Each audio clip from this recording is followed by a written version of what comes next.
এজন্য আমাদের বিবিদেরকে নামাজের কথা বলবো, কোরআন তেলাওয়াতের কথা বলবো, পর্দা নেওয়ার কথা বলবো।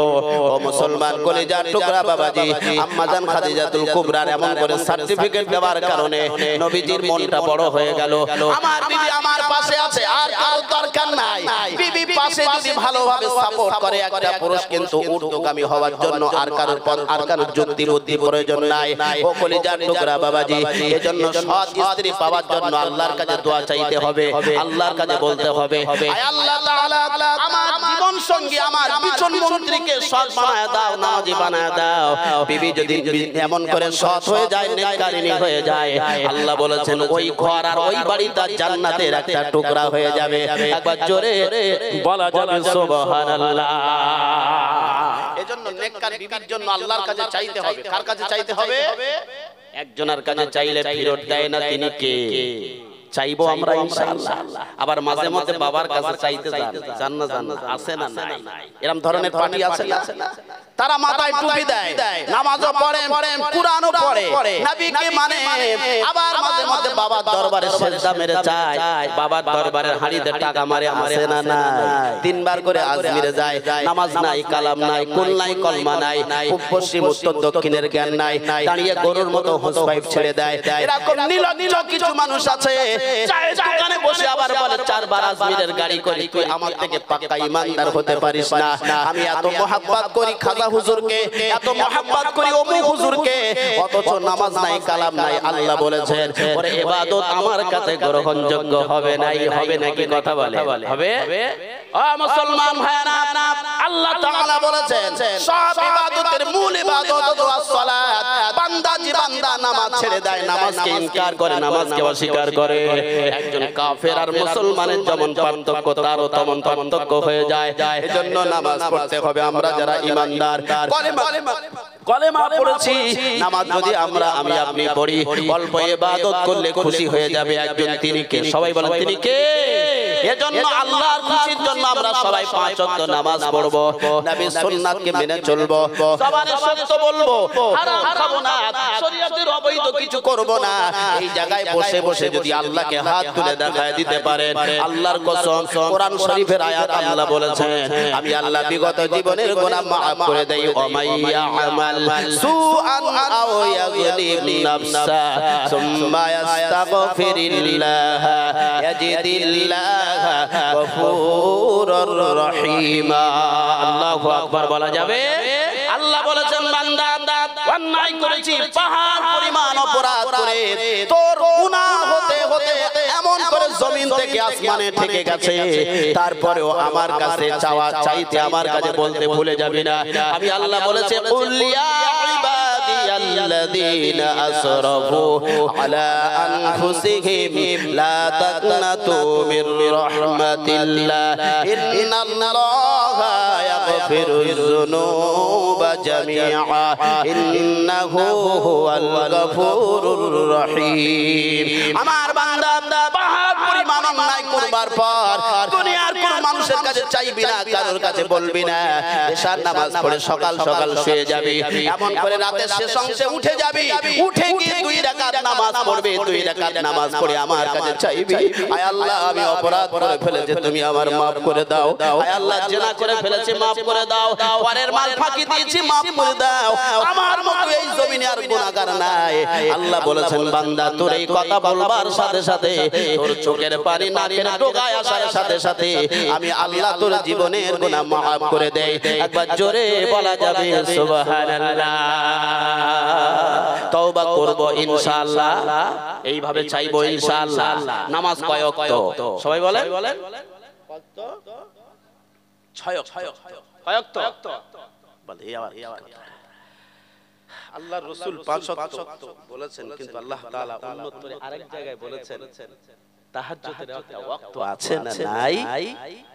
আল্লাহ বলেছেন বান্দা আমাকে কাছে পেতে হলে, কাছে চাইতে হলে, আমাকে কাছে নিতে হলে আসো, তাহাজ্জুদের ওয়াক্তে আসো। সুবহানাল্লাহ বলেন। নবীর কোনো গুনাহ ছিল? কথা বলে না? আমরা তো সব ওয়াজ শুনছি এখন অন্য রকম ঘটনা শুনে শুনে এর মধ্যে সব মুখস্থ মেমোরিতে।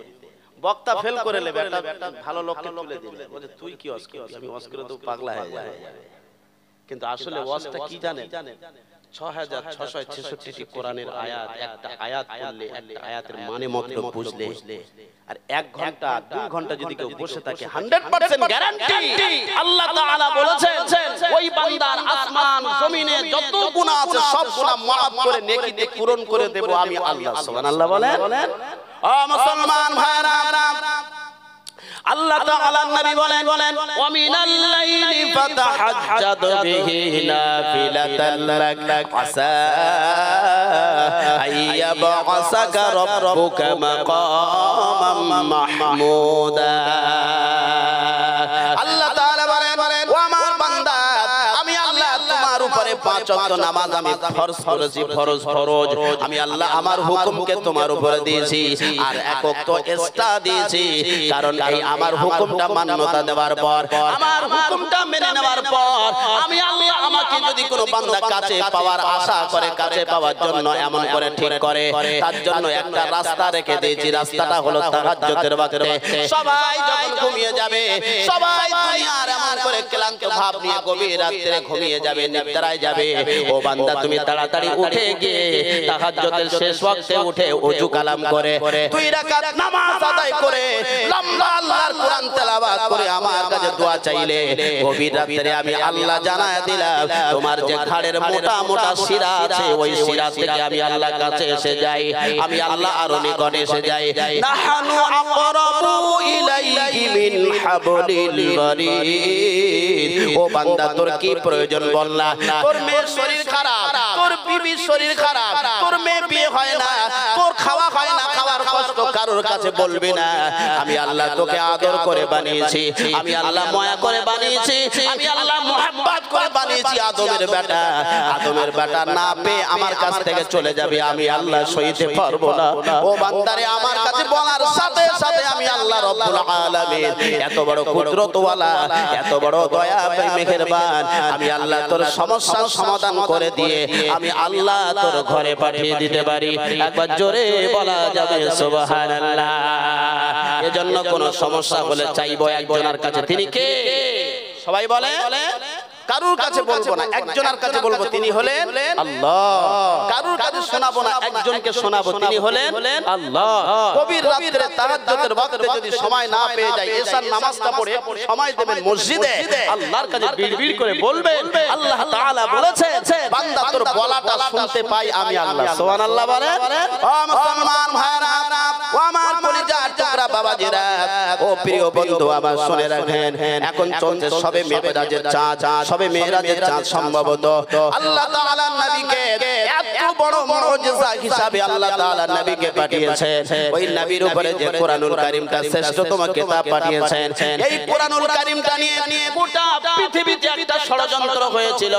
সবাই বলেছিল কোরআন শরীফ ব্যান করে দিতে হবে, কোরআন পড়তে দেওয়া হবে না, কোরআন চলতে দেওয়া হবে না। কোরআনটা এমন একটা কিতাব, এই কোরআনটা এমন করে মুসলমানদের কিতাব হিসাবে আমরা মান্যতা দিতে পারি না। ও মুসলমান, ও কলিজার টুকরা বাবাজি, ফার্স্ট টাইমে শুরু হয়েছিল মক্কা নগরীতে। আল্লাহর নবীর উপরে যখন কোরআন নাযিল হলো, আবু জাহাল বলল মুহাম্মদ তোর কোরআন বন্ধ করে দে, তোর কোরআন পড়তে দেওয়া যাবে না। আল্লাহ তাআলা আল্লাহর নবী আল্লাহর কাছে বললেন, আয় আল্লাহ তাআলা, আবু জাহাল কোরআন পড়তে দেয় না, আবু জাহাল কোরআন পড়তে বাধা দেয়, কি করি উপায় কি? আল্লাহ বলেন হাবিব আপনি চিন্তা করবেন না, আমি আল্লাহ যেখানে আছি আপনার আর কোনো টেনশন নাই, চিন্তা নাই। আল্লাহ কোরআনে ঘোষণা দিয়েছেন ওয়া ইন কুনতুম ফি রাইবিম মিম্মা নাযালনা আলা আবদিনা ফাআতু বিসূরাতিন মিন মিসলি ওয়াদউ শুহাদাআকুম মিন দুনিল্লাহি ইন কুনতুম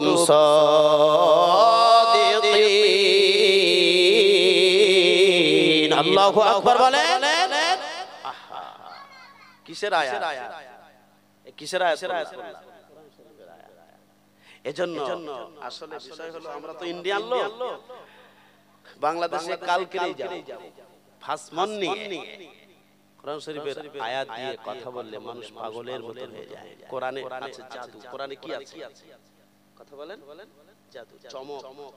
চমক যেখানে টাকা থাকবে তাহলে চমক আশেপাশে ঘোরাবেন লেগে যাবে, লাগবে না। বড় বড় বিশেষজ্ঞরা বিজ্ঞানী যারা রিসার্চ করে দেখেছে কোরআনে প্রাণে ভরবার জন্য তারা গিয়েছে কোরআনের কাছে, কিন্তু নিজের ভুল শুধরে মুসলমান হয়ে গেছে। সুবহানাল্লাহ বলেন। এজন্য কোরআন তো আমরা জানি না, কোরআন পড়তে বুঝি না, কোরআন কি জিনিস তাও জানি না। ওই আছে কিতাব আছে, কিন্তু কোরআনটা কি রিসার্চ করলে, চিন্তা করলে, ভাবলে ঈমান ওয়ালা হয়ে যাবে, পাক্কা মুসলমান হয়ে যাবে। ও মুসলমান ভাইরা, আল্লাহ তাআলা নবীকে বললেন, নবী আপনি চিন্তা করবেন না, আমি আল্লাহ আপনাকে জানিয়ে দিলাম। আবু জাহালকে বলে দিন, চ্যালেঞ্জ দিচ্ছেন আল্লাহ নবীকে। আবু জাহাল যদি কোরআন মানতে না চায়, আবু জাহালকে বলুন কত বড় বাপের বেটা, মাথা মোটা, ও যেন কোরআনের ছোট্ট থেকে ছোট্ট সূরা বানিয়ে নিয়ে আসে। আল্লাহ বলে দেওয়ার পর আবু জাহাল বলল, মুহাম্মদ তুই কি আমাকে কোরআন শরীফ বানানোর জন্য বলছিস? ঠিক আছে, চিন্তা নাই, এই মক্কা নগরীতে কবি আছে, লেখক আছে, সাহিত্যিক আছে, দার্শনিক আছে, বুদ্ধিমান আছে, বুদ্ধিজীবী আছে, সবাইকে নিয়ে কোরআন শরীফের আয়াত বানিয়ে মুহাম্মদ তোমাকে দেখিয়ে দেব। আল্লাহ নবী বললেন, যাও ও আবু জাহাল, যাও, তুমি কত বড় বাপের বেটা, মাথা মোটা, আমার আল্লাহ সাহায্য রেখে ব্যতি রেখে তোমাকে কোরআন বানাতে হবে। আসলে আবু জাহাল কে জানেন? অনেক মাওলানা মনি সাহেব বলে আবু জাহাল হলো নবীর চাচা, কিন্তু আদেও নবীর চাচা নয়। আবু জাহাল হলো, ওর বাড়ি হলো এমন করে সিরিয়ায়, ওর নাম হলো আমির বিন হিসাম, ওর মা হলো অতি তলায়ের মেয়ে, ওর বাবা হলো ইহুদি। বাবা আর মায়ের কারণ বিবাহ হওয়ার পর ওর বাবা আর মা সৌদিতে মক্কায় ব্যবসা সূত্রে এসেছিল, কিন্তু আসলে নবীর চাচা আবু জাহাল নয়। অনেক মনি সাহেব ওয়াজ করে আবু জাহাল নাকি নবীর চাচা, আবার বলছে আবু জেহেল।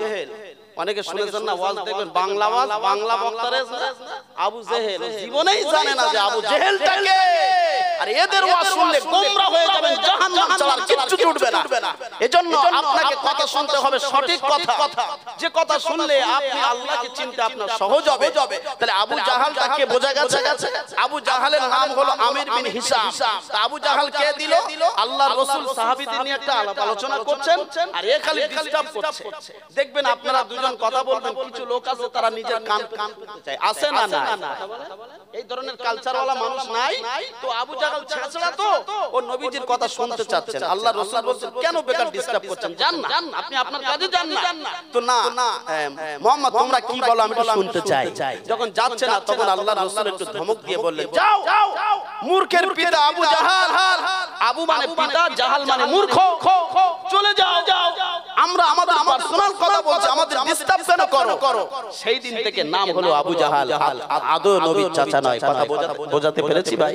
ও মুসলমান ভাইরা, ওই আমির বিন হিসাম আল্লাহ নবীকে বললেন, মুহাম্মদ তোমার উপরে যে কোরআন এসেছে, কোরআনটা সত্য নয়, তোমার বানানো, তোমার আল্লাহর পাঠানো নয়। আল্লাহ তাআলা কোরআন শরীফ অবতীর্ণ করে নবীকে চ্যালেঞ্জ দিলেন। আবু জাহাল চলে গেল। চলে যাবার পর মক্কার কবি, লেখক, সাহিত্যিক সবাইকে ডাকলেন। আমরা ভারতবর্ষে বাস করি, ভারতের পার্লামেন্ট আছে আমাদের দিল্লিতে, সব সমস্যার সমাধান করবার জন্য আমাদের এমপি আছে, একটা এমপি। ও মুসলমান ভাইরা, তৎকালীন সময় মক্কার পার্লামেন্টের একটা নাম ছিল দারুন নাদওয়া। ওই দারুন নাদওয়া একটা মিটিং করলো। মিটিং করবার পরে তারা বলল, আগামী কালকে মুহাম্মাদের দ্বিতীয় কোরআনের আয়াত বানানো হবে। মুহাম্মাদের উপরে যে কোরআন এসেছে, কোরআনের দ্বিতীয় আয়াত তৈরি করা হবে। এমন করে ঘোষণা দেওয়ার পর পরের দিনে বিশাল প্যান্ডেল করা হলো।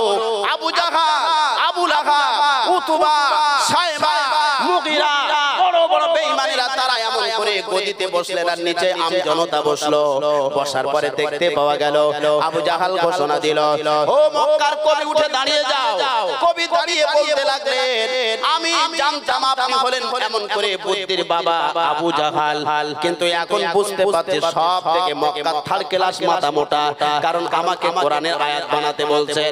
আমি নিজে সার্টিফিকেট দিচ্ছি মুহাম্মদ সাল্লাল্লাহু আলাইহি ওয়াসাল্লামের উপরে যে কিতাব কিতাবটা এসেছে ওই কিতাবটা মুহাম্মাদের আল্লাহ পাঠিয়েছে অতএব আমার দ্বারা এই কোরআনের আয়াত বানানো সম্ভব নয় সুবহানাল্লাহ বলেন ও মুসলমান ভাইরা লেখককে বলেন লেখক কত কিছু তো লিখলে বুঝলাম কিন্তু আজকে তোমাকে একটা মুহাম্মাদের উপরে যে কিতাব এসেছে ওই কোরআনের আয়াত বানাতে হবে লেখক দাঁড়িয়ে একই কথা বললেন ও নেতা আমি জানতাম আপনি বুদ্ধির বাবা আপনার মতো মক্কা নগরীতে আর বুদ্ধিমান কেউ নাই কিন্তু আজকে ফাঁস হয়ে গেল আপনার মতো মাথা মোটা মক্কা নগরীতে নাই অতএব আমি মুহাম্মাদের উপরে যে কিতাব এসেছে কোরআনুল কারীম ওই কোরআনুল কারীমের আয়াত বানানো আমার দ্বারাই সম্ভব নয় কারণ আমিও মেনে নিয়েছি মুহাম্মাদের আল্লাহ মুহাম্মাদের উপরে পাঠিয়েছে একবার জোরে বলুন সুবহানাল্লাহ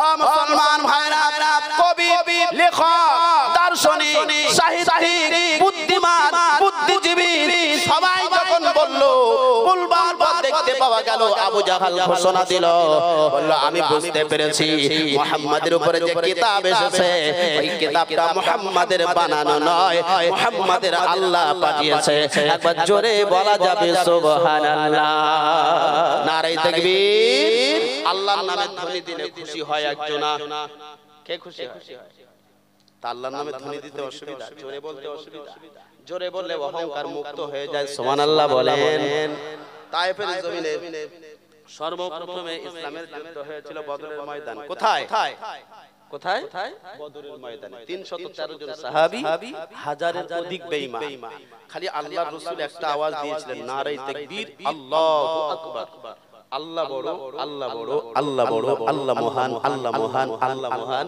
এই আওয়াজটা যখন সবাই মিলে দিয়েছে 313 জন আর বেঈমানেরা মনে করতেছে লক্ষ লক্ষ মানুষের আওয়াজ অতএব এদের কাছে আর লাগা যাবে তারা নিজের ইচ্ছায় অবশ্যই গুটকে পালিয়ে চলে গেল সুবহানাল্লাহ বলা যাবে না এজন্য ঈমানদারের একটা হাতিয়ার হলো আল্লাহু আকবারের আওয়াজ কিসের আওয়াজ পার্লামেন্টে আসাদউদ্দিন ওয়াইসি কি করে দেখেন না আঙুল চুষলে হবে বাড়িতে ঘুমিয়ে মসজিদ মাদ্রাসা তো পাস হয়ে গেল কোথায় যাবেন যাওয়ার আছে এর জন্য ঘুমানোর আর জায়গা নাই ভাই জাগতে হবে পূর্ব আকাশে ঘুটঘুটে অন্ধকারের মতো মেঘ আচ্ছন্ন হয়ে উঠছে কোথায় যাবেন ঠিক করুন এজন্য মুসলমান হতে হবে সিংহের মতো বাঘের মতো ডাকলে চলে যাব খালি নিজের চিন্তায় ঘুরে বেড়াচ্ছি অথচ মসজিদ মাদ্রাসা খানকা মক্তব কবরস্থান আল্লাহ নবী সম্মান মাটির সঙ্গে মিশিয়ে দিতে চাইছে বেঈমান তারপরেও পারবে না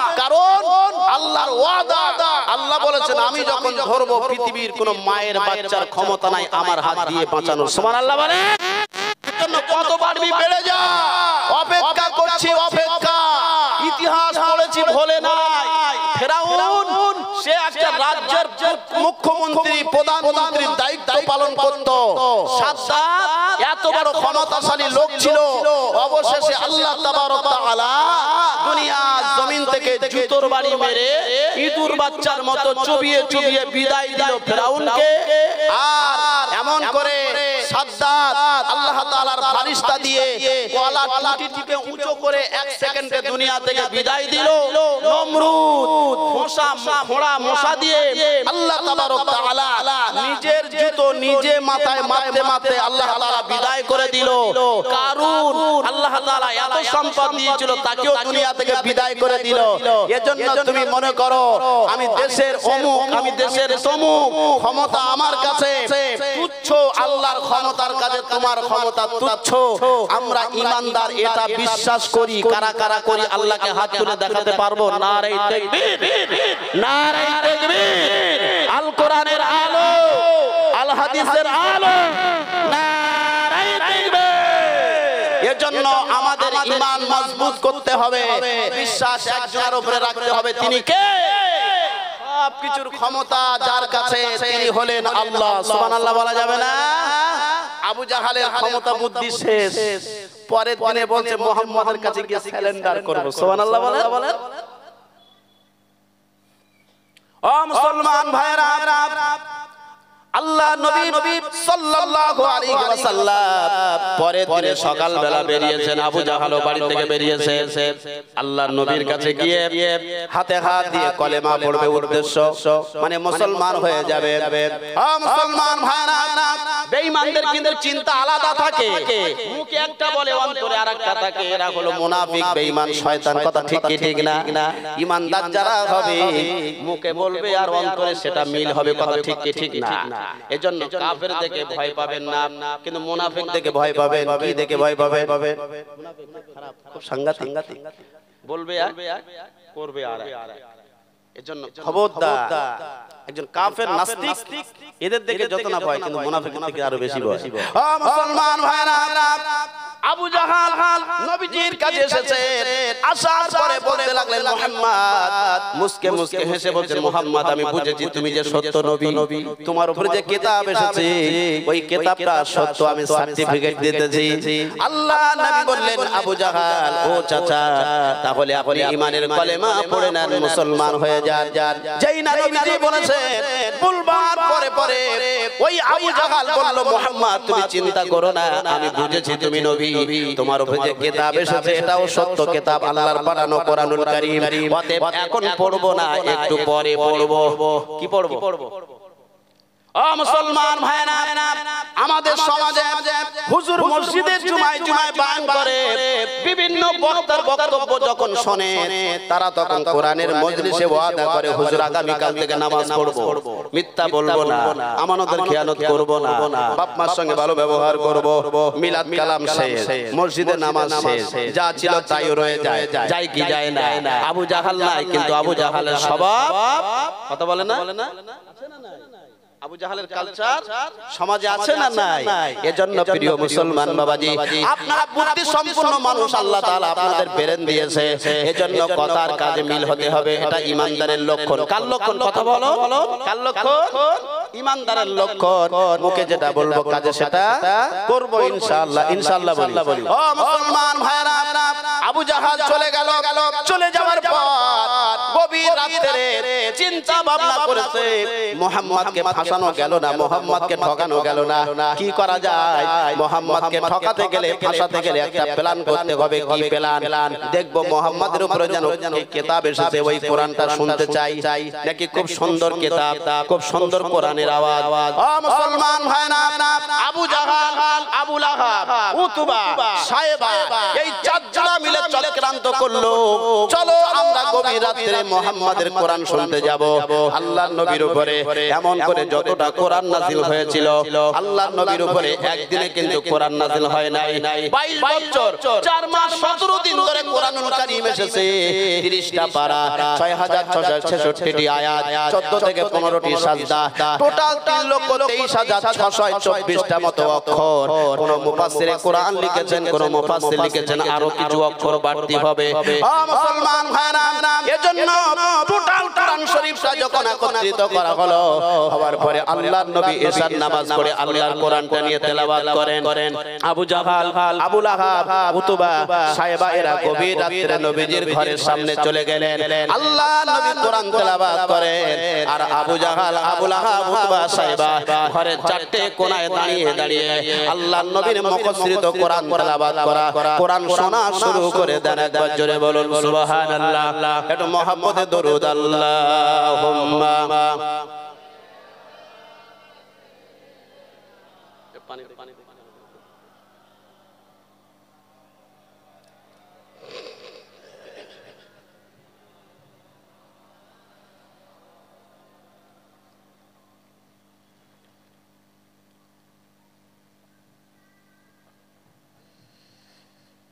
কোরআন পড়ছেন নবীজি আর শুনছেন কারা? যারা দিনের বেলা বাধা দেয়, যারা দিনের বেলা বিরোধিতা করে, আর গভীর রাতে সেই কোরআন শুনতে যায়। ও মুসলমান ভাইরা, আল্লাহ নবী কোরআন তেলাওয়াত করে, আর চারজনা ওই ঘরের কোণায় আল্লাহর কোরআন তেলাওয়াত শুনতে লাগেন। নবীজি কোরআন পড়তে পড়তে রাতের শেষ অংশ যখন চলে যায়, আবু জাহাল, আবু লাহাব, উতবা, সায়েবা এরাও শেষ পর্যন্ত আল্লাহর কোরআন তেলাওয়াত শুনতে লাগেন। নবীজির কোরআন তেলাওয়াত কমপ্লিট। আল্লাহ নবী কোরআনটা এমন করে তুলে উঠবেন এমন অবস্থায় আবু জাহাল বলল আর থাকা যাবে না, যদি মুহাম্মদ দেখে ফেলে তাহলে আমাদের সম্মান থাকবে। কথা বলেন, কারণ নবীজি তো ছড়িয়ে দেবে, বলবে দিনের বেলা আমার শত্রু আর গভীর রাতে আল্লাহর কোরআন শুনতে যায়। ও মুসলমান ভাইরা, আবু জাহাল করলো কি? আবু লাহাবকে বলছে, আবু সুফিয়ানকে বলছে চ পালিয়ে যায় তাড়াতাড়ি চ, মুহাম্মদ তো বন্ধ করে দিয়েছে আর থাকা যাবে না। সবাই পালিয়ে গেল। আবু জাহাল, আবু লাহাব, উতবা, সাইবা, মুগিরা পরে দিনে মিটিং করলো আর খবরদার কোরআন শুনতে যাওয়া যাবে না। আবু জাহাল আবু লাহাবকে জিজ্ঞাসা করছে, ওরে আবু লাহাব কেমন লাগছিল বল। আবু লাহাব বলছে, আবু জাহাল আমি গত রাত্রে কোরআন শুনতে শুনতে আমার হুঁশ ছিল না, আমার মনে হচ্ছিল সারা রাত মুহাম্মদ যদি কোরআন তেলাওয়াত করে আমি দাঁড়িয়ে দাঁড়িয়ে কোরআন শুনতে ভালো লাগে, আমার মনের মতো আমার কলিজা ঠান্ডা হয়ে যাচ্ছিল। একবার জোরে বলুন সুবহানাল্লাহ। ও মুসলমান ভাইরা, এই কোরআনুল কারীমকে নিয়ে বিশ্ব কম্পিটিশনে এমন একটা কম্পিটিশন হয়েছিল, গোটা পৃথিবী জুড়ে আমেরিকাতে বসেছিল। ওই আমেরিকার জমিনে হিন্দু ভাইদের মহাগ্রন্থ বই, হিন্দু ভাইদের মহাগ্রন্থ কিতাব, এমন করে ইহুদি ভাইদের মহাগ্রন্থ কিতাব, খ্রিস্টান ভাইদের মহাগ্রন্থ কিতাব, জৈন ভাইদের মহাগ্রন্থ কিতাব, বৌদ্ধ ভাইদের মহাগ্রন্থ কিতাব আর মুসলমানদের মহাগ্রন্থ কিতাব কোরআনুল কারীম। টোটাল পৃথিবীতে যত ধর্ম আছে সব ধর্মের কিতাব নিয়ে ওই জায়গায় কম্পিটিশন হওয়ার ভিতর দিয়ে 10 মিনিট করে সময় দেওয়া হয়েছিল। আমার মুসলমান ভাইরা, এমত অবস্থায় গোটা পৃথিবী জুড়ে কম্পিটিশন হচ্ছে। কলিজার টুকরা বাবাজি, আল্লাহর কোরআনটা কি সম্মানীয় কিতাব, একটুখানি শুনলে বুঝবেন প্রিয় মুসলমান বাবাজি আমার। এমন করে জাজমেন্ট বসানো হলো, লাল বাতি আর সবুজ বাতি বাটন দেওয়া হলো, 2 বাটন। সবুজ বাতির টিপলে তেলাওয়াত করা শুরু করবে আর লাল বাতি চাপলে বন্ধ করতে হবে। 10 মিনিট করে সময় দেওয়া হলো। আমার মুসলমান ভাইরা, প্রথমে হিন্দু ভাইদের কিতাব নিয়ে 10 মিনিট তাদের মহাগ্রন্থ ধর্মগুরু এসে তেলাওয়াত করলেন 10 মিনিট, লাল বাতিতে চাপ দিলেন, সময় শেষ। বৌদ্ধ ভাইয়ের ধর্মগুরু আসলেন, 10 মিনিট তেলাওয়াত করলেন, লাল বাতিতে চাপ দিলেন, সময় শেষ। খ্রিস্টান ভাইরা আসলেন, তাদের ধর্মগুরু এসে 10 মিনিট তেলাওয়াত করলেন, লাল বাতিতে চাপ দিলেন, সময় শেষ।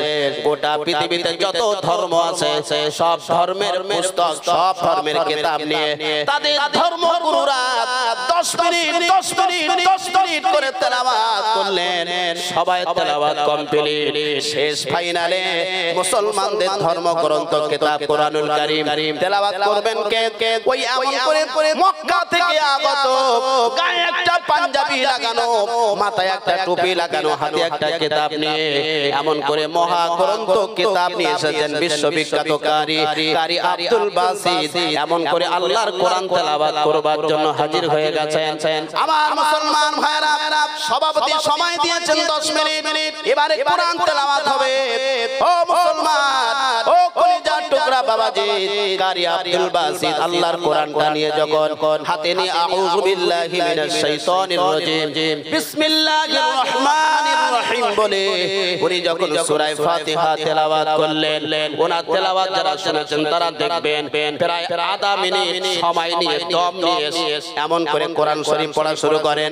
লম্বা সুন্দর দম দিয়ে আল্লাহর কোরআন তেলাওয়াত করেন। এমতো অবস্থায় সূরা ফাতিহা যখন তেলাওয়াত করা শুরু করলেন, আল্লাহর কোরআন তেলাওয়াত করতে করতে লম্বা 13 মিনিট সময় পৌঁছে গেল। এমন করে যিনি সভাপতির দায়িত্ব পালন করছিলেন, জাজগানের দায়িত্ব পালন করছিলেন, ওনার কিন্তু এমন করে লাল বাতিতে চাপ দেওয়ার আর হোসনায় সিস্টেম ফল করেছে। ও মুসলমান ভাইরা, কারি আব্দুল বাসিত চিন্তা করলেন, এই তো সুযোগ, আমার তো এখনো সিগন্যাল দেওয়া হলো না যে আমার সময় শেষ হয়ে গেছে।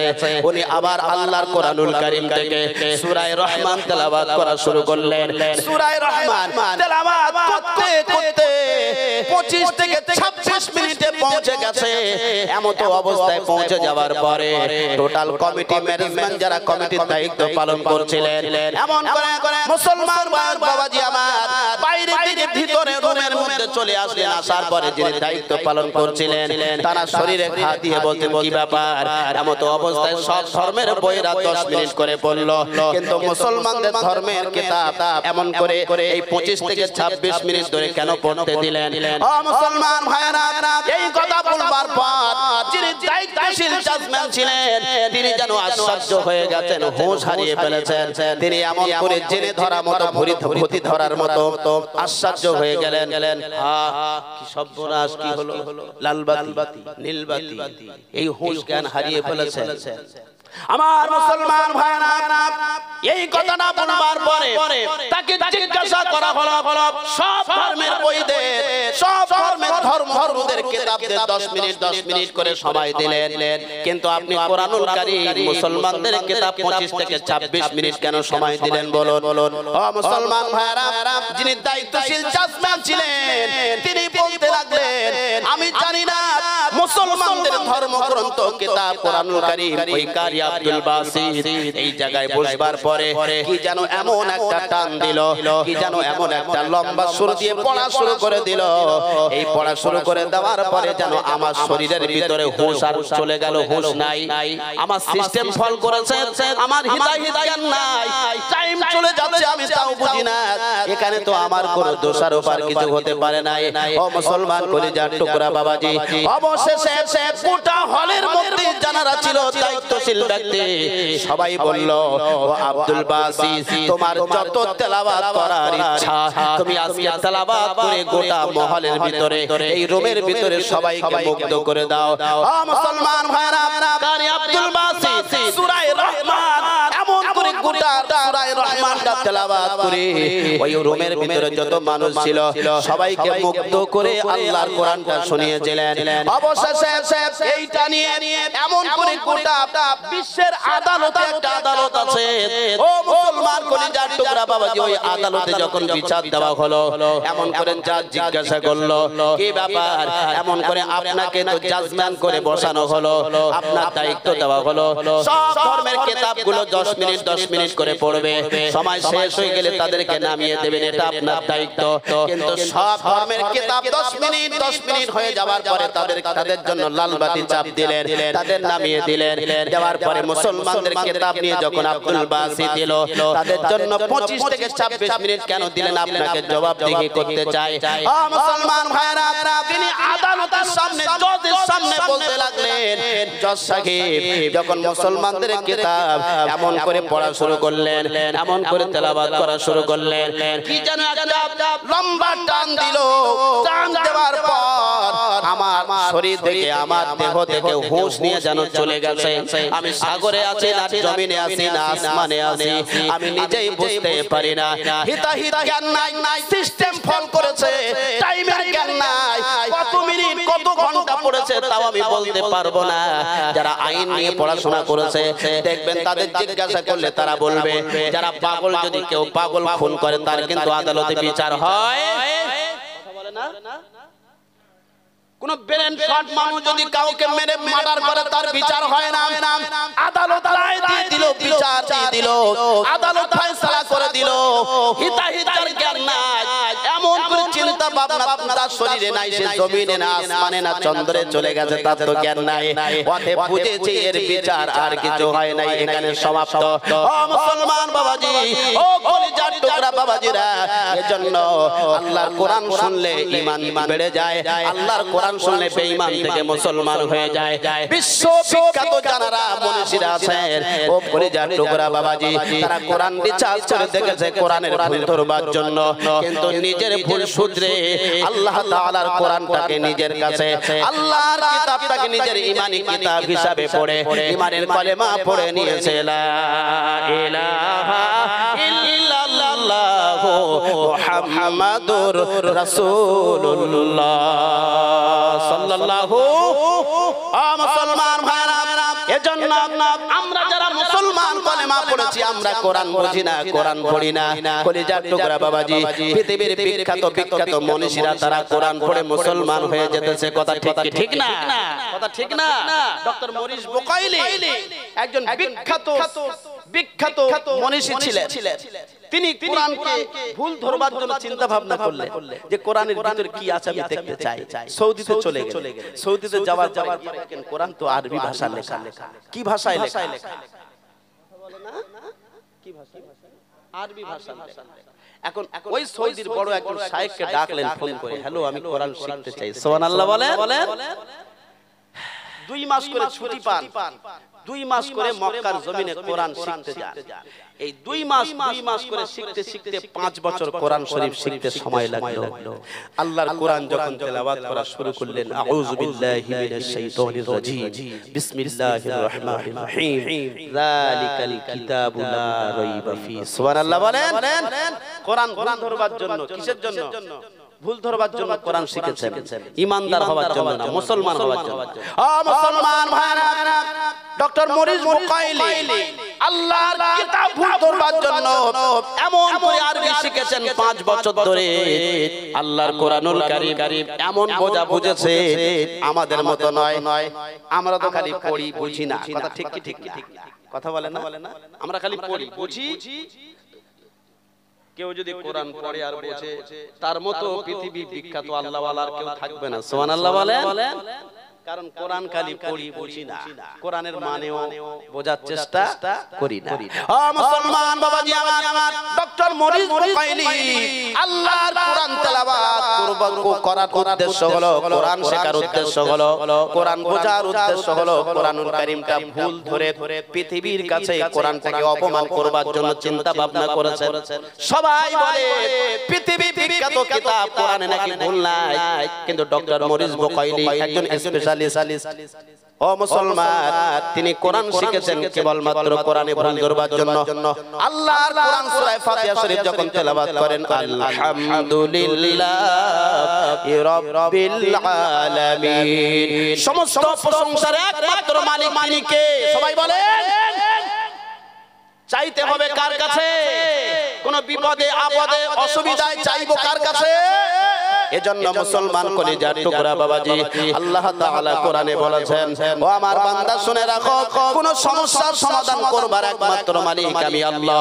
কোন বান্দা যদি চিন্তা ভাবনা করে, এটা আল্লাহর পক্ষ থেকে হবে 100% গ্যারান্টি, এটা হবেই হবে। আমরা অনেকে আছি দেখবেন খালি চিন্তা ভাবনা করি, এত দোয়া করি, দোয়া যায় কোথায় কবুল হয় না কেন? আসলে আমাদের মনে তো মানে ধুকধুকুনি, কবুল হয় না, হবে কি হবে না, হবে কি হবে না, কি হবে তারও ঠিক নাই। কত দোয়া চাইবো, দোয়া চাইতে চাইতে ফেল। কাফের এত বড় লোক হয়ে যায়, আমরা মুসলমান নামাজ পড়ি কিন্তু বড় লোক হতে পারি না। এরকম কিছু মানুষের চিন্তা ভাবনা আছে না? নাই, আছে না? আল্লাহ তাআলা বলেছেন, আমি যাকে ভালোবাসি তাকে দুনিয়ার জন্য অল্প দেই, আখিরাতের জন্য অনেক রেখে দেই। সুবহানাল্লাহ বলেন। এ চিন্তা কার? আল্লাহ। আল্লাহ আমাদের ভালোবাসে, আল্লাহ আমাদেরকে মহব্বত করেন।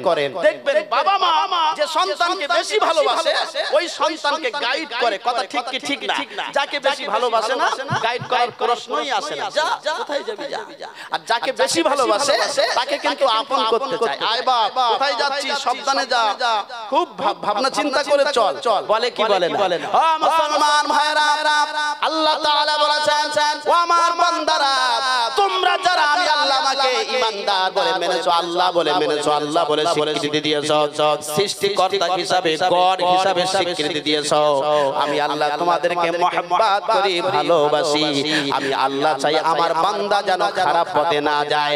ও মুসলমান, ও কলিজার টুকরা বাবাজি, আমি বলছিলাম আপনাদের কাছে ডক্টর মরিস বুকাইলি কোরআনের ভুল ধরবার জন্য চিন্তা ভাবনা করেছেন। আল্লাহর কোরআন সূরা ফাতিহাটা বললেন, সূরা ফাতিহা পড়বার পর সূরা বাকারা তেলাওয়াত করা শুরু করে দিলেন। আউযু বিল্লাহি মিনাশ শাইতানির রাজীম, বিসমিল্লাহির রহমানির রহিম, যালিকাল কিতাবু লা রাইবা ফি। আল্লাহর কোরআনের যখন তেলাওয়াত করলেন মানেটা বুঝলেন, তাই তো? এই এমন একটা কিতাব, এমন একটা পুস্তক, এমন একটা কোরআনুল কারীম, গোটা পৃথিবীর বই আছে, যত কিতাব আছে, যত বই পুস্তক আছে, ভুল আছে, কিন্তু আমি কোরআনের প্রথমে পড়ে তেলাওয়াত করে বুঝলাম এই কোরআনের ভিতরে কোনো ভুল নাই। কেউ যদি সন্দেহ করে, হতে পারে না হতে পারে, মুসলমান থাকবে না, কাফের হয়ে যাবে, বেঈমান হয়ে যাবে। ডক্টর মরিস বুখাইলি যত আল্লাহর কোরআন তেলাওয়াত করে তত ঈমানটা বেড়ে যায়, আল্লাহর কোরআনের প্রতি ভক্তি শুরু হয়ে যায়, আল্লাহর প্রতি ভালোবাসা শুরু হয়ে যায়। অবশেষে ডক্টর মরিস বুখাইলি বিশ্ববিখ্যাত মনীষী, তিনি বলেছেন, তিনি এমন করে, ও মুসলমান কলিজার টুকরা বাবাজি, কোরআনের প্রথম থেকে শেষ পর্যন্ত তেলাওয়াত করবার পর তিনি বলেছেন এমন একটা কিতাব জমিন সম্বন্ধে লেখা আছে, আসমান সম্বন্ধে লেখা আছে, মানুষ সম্বন্ধে লেখা আছে, যা কিছু আছে পৃথিবীতে সব সম্বন্ধে কোরআনে লেখা আছে। এই কোরআন সবথেকে পৃথিবীর শ্রেষ্ঠতম কিতাব।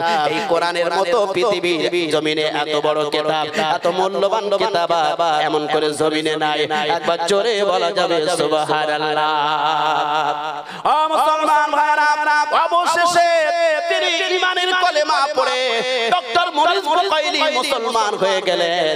এমন করে তিনি নাম রেখেছেন নবী সুলাইমান আলাইহিস সালামের নামে নাম। একবার জোরে বলা যাবে সুবহানাল্লাহ। আমার কলিজার টুকরা বাবাজিরা, আমার প্রিয় মুসলমান আল্লাহওয়ালা ভাইরা, এজন্য কোরআন পড়তে হবে, কোরআন শিখতে হবে, কোরআন বুঝতে হবে। কোরআন হলো আমাদের সংবিধান। মুসলমানদের সংবিধানের নাম কি? কথা বলেন। কোরআনুল কারীম। কোরআনুল কারীমের 49টি নাম। কয়টা নাম? কয়টা? আমরা কটা জানি? কোরআন শরীফ আর কিছু জানি? কোরআন শরীফের 49টা নাম কিন্তু জানি, জানানো করে না। আমরা তো সেই জানানোর মতো মৌলভী সাহেব আমরা আনি না, ঠিক না? কথা কি ভুল বলেছি? এজন্য কোরআন শরীফের 49টি নাম আল্লাহ পাক নিয়ামত দিয়েছেন। কোরআনের মতো শ্রেষ্ঠতম কিতাব আর কিছু নাই। কেউ যদি কোরআন বুঝে নাই, তার মতো কমপ্লিট মুসলমান আর পৃথিবীতে কেউ নাই। সুবহানাল্লাহ বলেন। ইমানদার হতে গেলে 30টা শর্ত আপনাকে লাগবে। কোথায় বলা আছে? কোরআনুল কারীম। সূরা তাওবায় 10টা, সূরা মুমিনুনে 10টা, সূরা আহজাবে 10টা। 3 10 কে 30। হাদিসে পাকে এসেছে, নবী বলেছেন 70টা কানুন মানতে হবে। কয়টা? কথা বলেন। 70টা ঘর দেওয়া হয়েছে আপনাদের এই এলাকায়, এই গ্রামে 40টা ঘর দিয়েছে। দেওয়ার পরে ফরম দিয়েছে প্রধান গ্রাম পঞ্চায়েত, আর বলেছে এই 9টা করে শূন্যস্থান পূরণ করে জমা দিতে হবে। এখন যাদের কাছে ফরম দেওয়া হয়েছে, কেউ 4টে, কেউ 3টে, কেউ 2টো, কেউ 9টা, মানে সবাই 9টা শূন্যস্থান পূরণ করে জমা দেয় নাই। যিনি ফরম দেখছেন তিনি ভাবছেন যে 40টার মধ্যে 10টা 9টা শূন্যস্থান পূরণ করে জমা দিয়েছে, বাকিগুলো শূন্যস্থান পূরণ করে জমা দেয় নাই। অতএব যারা শূন্যস্থান পূরণ করে জমা দেয় নাই, এদের ফর্মগুলো আর গ্রহণযোগ্য হলো না। ডাস্টবিনে দেবে কি দেবে না? কথা বলে। আমার মুসলমান ভাইরা, যে 10 জন 9টা শূন্যস্থান কমপ্লিট করে জমা দিয়েছে, যিনি ফর্ম দেখছেন তিনি ভেবেছেন এরা হলো ঘর পাওয়ার যোগ্য, মানে ভক্তি আছে, ভালোবাসা আছে, এদের ঘর দিলে সমস্যা নাই, এরা ঘরে বসবাস করবে। আর যারা 2টো 3টে 4টে শূন্যস্থান পূরণ করে জমা দিয়েছে, এদের ঘর দিলে বিক্রি করে খেয়ে নেবে, সমস্যা নাই, টাকা নষ্ট করবে, আসলে যোগ্য নাই। ঘর পাওয়ার যোগ্য হওয়ার জন্য তো 9টা শূন্যস্থান পূরণ করে জমা দিতে হবে। গোটা পৃথিবীর মানুষ সবাই বলে আমরা মুসলমান, সবাই বলে ইমানদার, কিন্তু আল্লাহর বিধান আল্লাহ তাআলা বলে দিয়েছেন, আমার বান্দা হতে গেলে প্রথম নাম্বার তার জন্য শর্ত হলো, আমি আল্লাহ কোরআনে বলেছি 7টা বিষয়ের উপরে বিশ্বাস করবার পর ইমানদার হওয়া যায়। ইমানদার থেকে মুসলমান হতে গেলে প্রথম নাম্বার 3টে কোয়ালিটি লাগবে। আল্লাহ বলেছেন ইয়া আইয়ুহাল্লাযীনা আমানু তাকুল্লাহ। আল্লাহ বলেন ও ইমানদারেরা, তোমরা যারা ঈমান এনেছো তোমাদেরকে বলছি তোমরা প্রথম নম্বরে আমার ভয় করবে। কার ভয়? কথা বলেন। কার? কেউ যেটা পারে না, পারে কে? কেউ যেটা দেখে না, দেখে কে? আহা, এই চিন্তা ভাবনা করে ভয় করতে হবে আল্লাহ। সুবহানাল্লাহ বলেন। ঈমানদার ভয় খাবে কার? বেঈমান ভয় খাবে কার? দুনিয়ার মানুষ।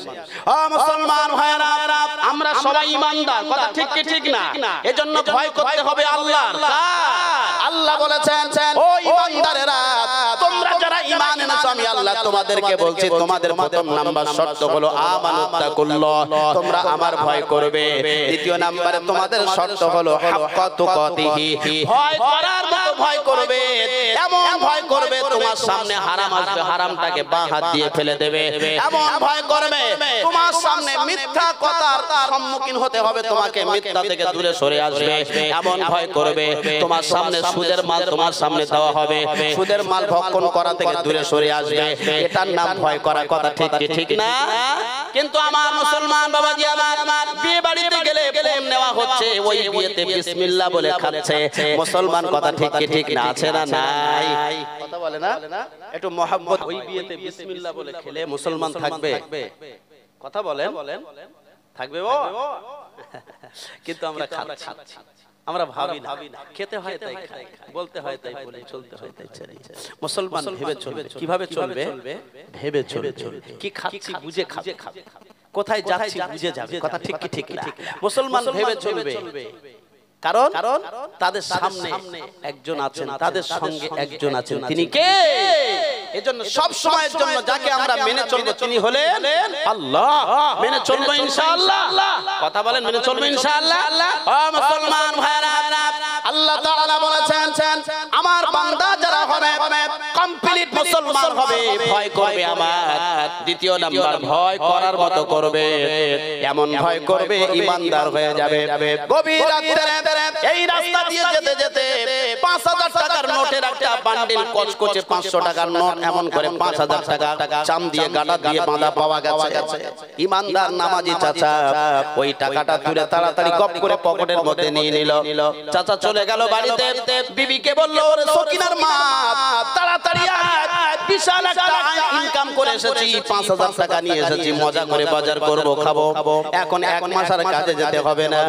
ও মুসলমান কলিজা টুকরা বাবাজি, চাচা দেখছে কেউ দেখে নাই, কেউ নাই, গভীর রাতে সবাই ঘুমিয়ে পড়েছে, কিন্তু একজনের চোখে ফাঁকি দেওয়া যাবে? কথা বলেন। ও মুসলমান বাবাজি আমার, আল্লাহ তাআলা বলেন, ও ঈমানদার, তুই না আমার ভয় খাবি বলেছি, কেউ নাই, কেউ দেখে নাই, কিন্তু আমি আল্লাহ তো দেখছি। তুই টাকা নিয়ে বাড়িতে গেলি, ওই টাকাটা তোর জন্য খাওয়া হারাম, ওই জন্য হারাম মাল খেয়ে ইবাদত করা যাবে না। যাবে নাকি? হারাম মাল খেয়ে ইবাদত করলে আমার দরবারে গ্রহণযোগ্য হবে না। খালি বারে বারে বলতে, হুজুর দোয়া করছি কবুল হয় না কেন? এত দোয়া করি, দোয়া কোথায় যায়? ও মুসলমান কলিজার টুকরা বাবাজি, হারাম খেয়ে ইবাদত করলে এই জমিন আর আসমানের মাঝখানে আপনার দোয়াটা পেন্ডিং এ থাকবে। কিসে থাকবে? কথা বলেন, কথা বলে না? পেন্ডিং এ থাকবে যতক্ষণ না মরণ তওবা করবেন। কি তওবা? মরণ তওবা করবেন, ততক্ষণ না পর্যন্ত আল্লাহর দরবারে আপনার দোয়াটা সেল হবে না। এজন্য পেন্ডিং এ যতটা আছে থাক, আজ থেকে এই জায়গায় বসে বসে একবার মরণ তওবা করব, এমন তওবা করব, গভীর রাতে কেউ দেখে না, সত্য কথা, কিন্তু আমার আল্লাহ দেখছে, অতএব আমার জন্য এই টাকাটা নেওয়া যাবে না। ও মুসলমান কলিজার টুকরা বাবাজি, এজন্য 24টা ঘন্টা মুমিন ভয় খেতে হবে আল্লাহর। আল্লাহ তাআলা 3 নম্বরে বলেছেন, ও বান্দা বান্দি শুনে রেখে দাও, আমি আল্লাহ তাআলা বললাম, তুমি যখন দুনিয়ার জমিনে গেলে খালি হাতে, উলঙ্গ অবস্থায় এসেছিলাম, খালি হাতে, কোনো মাল নিয়ে এসেছিলাম? কথা বলেন, কোনো মাল নাই, কিছু নাই, কে কোন অবস্থায় পড়েছি তাও জানি না।